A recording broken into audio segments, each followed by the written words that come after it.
Yes, yes, yes. Oh, you know what that sound means. Time for In the Paddock F1. Greeny and the Cheese.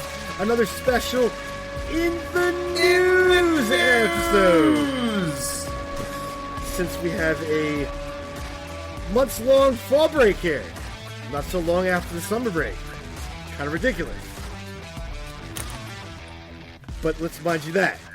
But anyway, this episode, it's all going to be about Danny Rick. All about Danny Rick. Give it up to him. Well, Give listen, it to Danny Rick. We're gonna have a couple episodes here in the in this fall break, which we'll get to later. But rock and roll with Danny Rick, man. We, I think Red Bull is starting to hear it.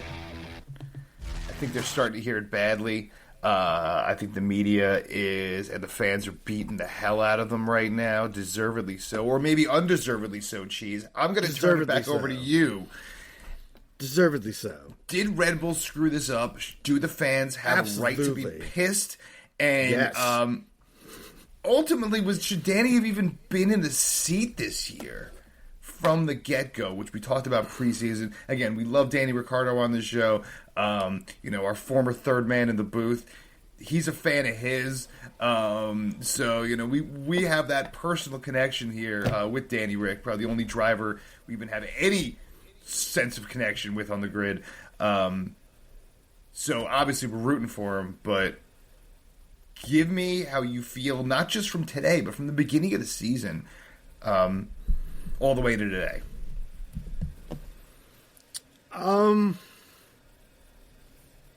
Red Bull made the choice to put him in the car. It almost sounds like for the season, but then it almost sounds like after you hear what Lawson said, that he knew about 2 weeks ago that this was going to happen.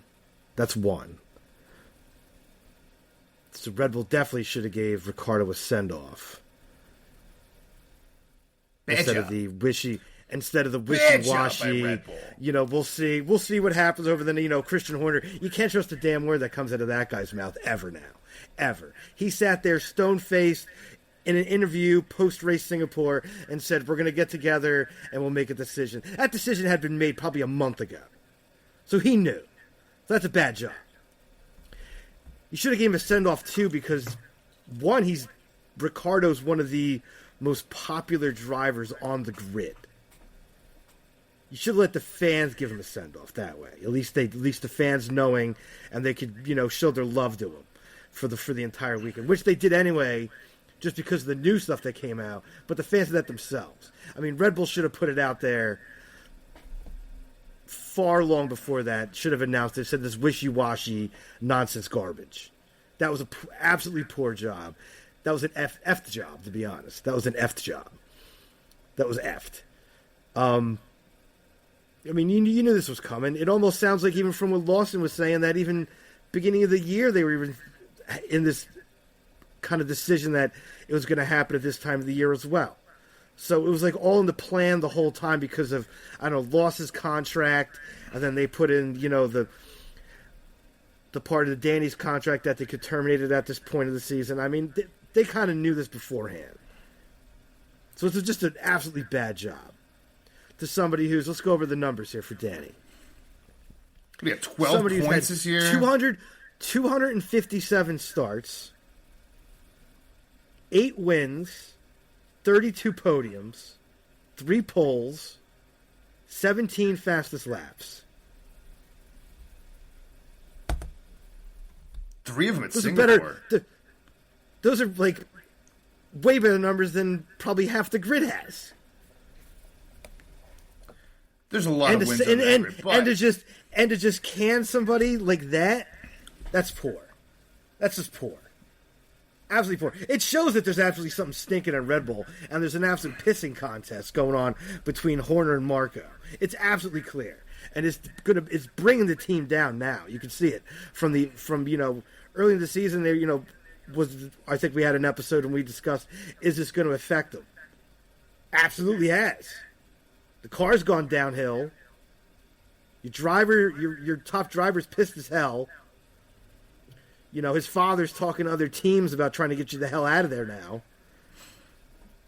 You just had your head of strategy now leaving to go to your rival McLaren. I mean, it's an absolute mess. Yeah, and it's no surprise. It's no surprise when I check the numbers for our podcast, which thank you everyone for listening, as always, downloading the show. It's been an absolutely fantastic year. The number one episode of all time for us is the Something's Rotten at Red Bull episode that we put out, last year. I think with on and off week between races. I think before Miami, which ended up being the last win. Correct? If I'm not incorrect, Miami was the last Red Bull win of the season at this moment, and maybe potentially for a long time, which we did not see that coming. So check that episode out. Check all our episodes out. And of course, the raffle is going to go on, okay, until lights out at Austin. All right? Lights out at Austin. So I can... Repeat that again. When there's lights out at Austin, our 2024 raffle... Part 1 will end. There is going to be a second part of the raffle because we've had such a great response. We want to have more response. And I have some... Because the prize is going to be some Formula One memorabilia from the U.S. Grand Prix from many years back. So it's classic memorabilia. It's free. I'll ship anywhere in the world. It's going to be a random draw raffle, but you have to email inthepaddock@gmail.com. Heading or subject, Raffle 2024. Raffle 2024. Bonus points for all those people who sent back my personal jokes and thought they were funny, even if you were lying. That's great. It's great for you. It doesn't help because it's a random drawing, but it helps my ego. So if you'd like to help that, also put some information there about how much you love the show, regardless if you do or not. Anyway, if you listen once, if you listen every week, it doesn't matter. But enter that in the paddock@gmail.com. Subject, Raffle 2024. And without further ado, I think I'm going to give my opinion and feedback here. And I really feel, first of all, Danny Riccardo's had 12 points this year. Is that correct? 12? Something like that? I'd have to look that up. And what's the gap between him and Yuki as far as points? But as you're bringing that up, I want to talk about the missed opportunity from the Visa Cash App crap, right? What a missed opportunity for Red Bull. What a missed opportunity for their sponsorships to not do this the right way. I'm going to look at this from a business sense, right? From the business perspective. What a failed job. Because as good as even if Liam Lawson scores more points, right? This isn't like the Calapinto to Sargent or Sargent to Calapinto situation, where you have pretty much two guys who are not really marketable, right? Danny Ricciardo's marketable, and he's going to leave probably a bad taste in his mouth. I know it's like all pretty much over the last 24, 48 hours here that they've really moved forward and made it concrete and for certain that this was going to happen, even though I think they knew for weeks. At least Danny did, and so all of it is just a missed opportunity for me. They all had an opportunity to get in front, get in the media, do it right. Him coming into Austin with a good attitude. And don't you want Danny Ricciardo in part of the fold at Red Bull? Don't you want his knowledge and his intelligence and his experience? 200 plus races, 8 wins. Don't you want that in your garage on your team somewhere? I can't imagine you not being able to use Danny in some way. And now, if he's going to be in that position, he's either going to say no or show me the money, like big time. Show me the money. Marco did say in part of a statement that he made that they might offer an ambassador role for Red Bull, but he might tell him to stick it. Unless they really pay him a hefty sum. Now it's going to cost him. Now it's going to cost him. You leave a bad taste in your mouth. Now it's going to cost him. He can go anywhere. He might end up back with Renault or something. Like, who the hell knows? He might end up. Who the hell knows where he might end up? But he might end up taking less money somewhere else and working in the front office somewhere else as an advisor or an ambassadorship role, just to stick it to the Red Bull, just to stick it to them. And that is not what you want. I know we were talking off the podcast here last night or the night before about stability of organizations and how really great organizations don't fire people. Yeah. Really great organizations don't put themselves in a position to fire people, especially a key person in the middle of your season.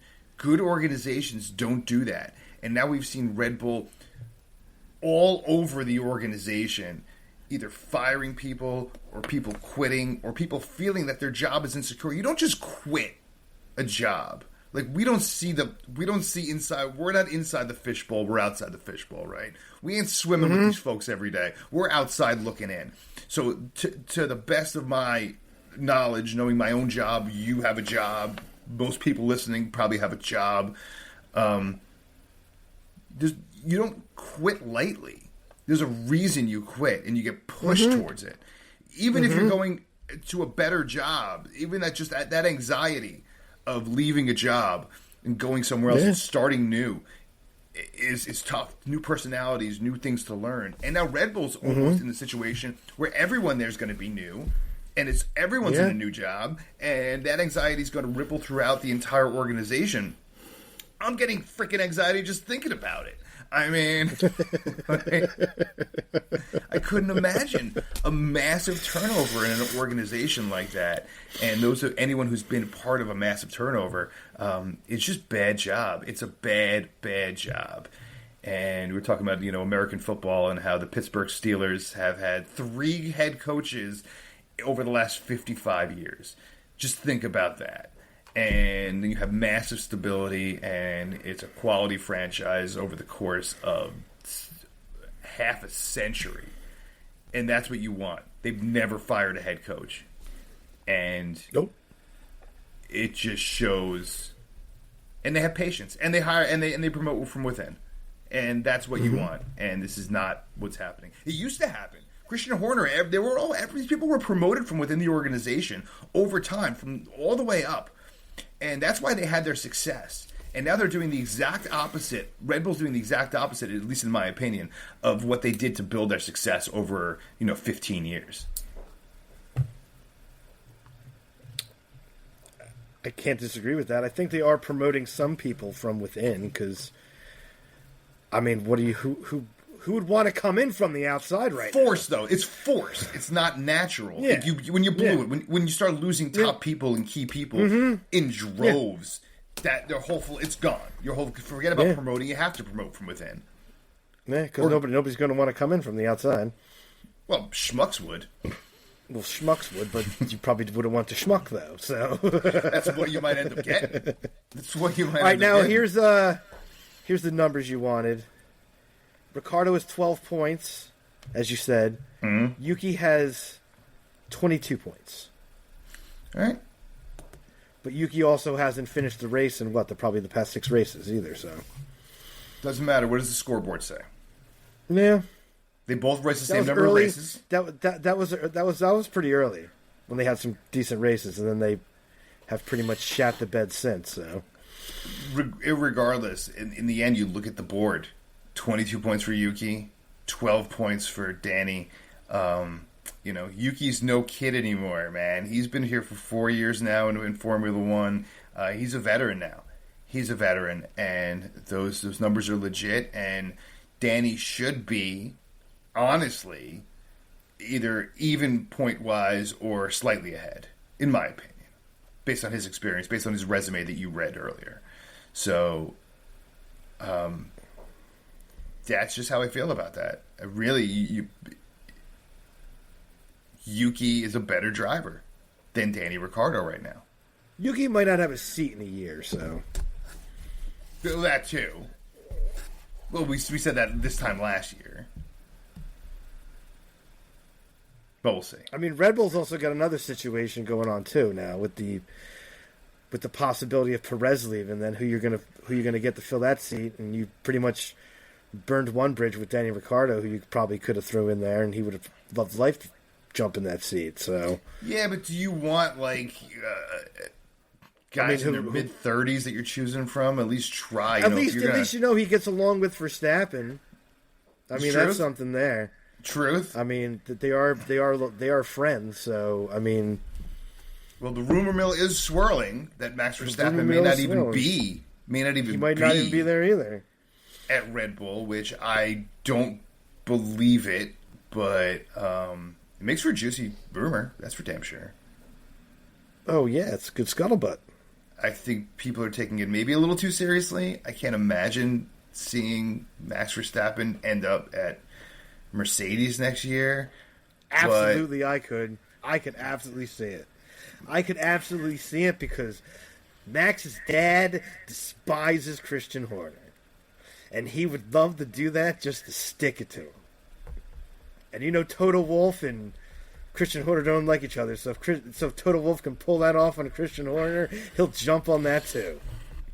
Yeah, listen, absolutely. I mean, Christian Horner already threw out after the Singapore Grand Prix when talking about driver lineups and stuff, and he already said, George Russell doesn't have a contract after next season, so the shots have been fired already. Shots have been, and that's what happens, and that's what makes it so much more entertaining when you have a tight race, because everyone sees an opening, everyone sees the ability. Why is my driver? You look at the top 7 drivers. Forget about Sergio right now, but you look at the top 7 drivers.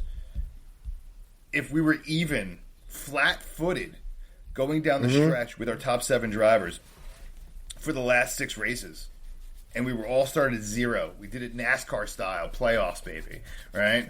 And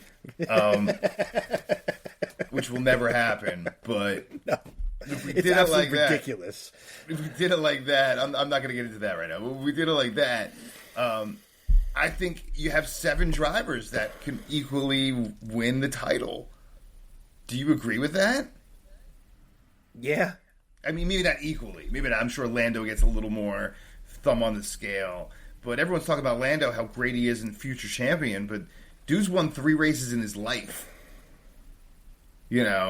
So I wouldn't just give him the title at the moment if we were flat-footed at 0 going for the rest of the season. So, I really feel that that's where this impetus is coming from, where everybody probably sees for next season the fact that we have 7, maybe 8, depending on who ends up at Red Bull, alongside Max Verstappen, or if Max is gone or whatever.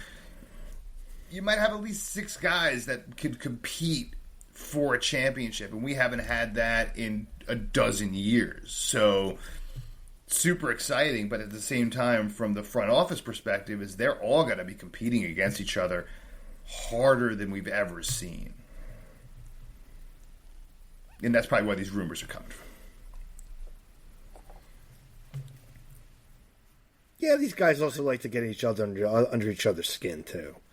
Horner and Toto do not get along. They don't like each other. They're rivals. If one can get under the other's skin, they're going to do it. They're rivals. They're going to try. But that's what makes it fun, too.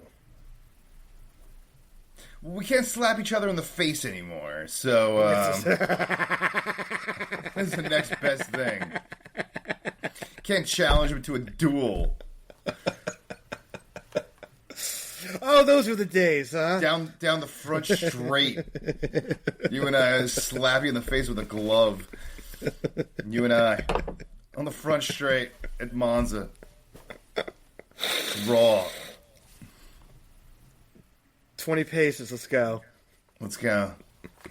Listen, people would buy anything, I bet, if Toto Wolff and Christian Horner had a safe but creative boxing match or something, put it on pay-per-view, raise some money for charity, let them get their aggression out. People would buy that. You'd make some cash. You'd make some cash. Absolutely. You got hungry children in the world. We could feed the hungry children and have these guys pound each other in the face, and everyone can make some cash. I think it's a great idea. The odds of that going to charity are 0, but I think it's a great idea.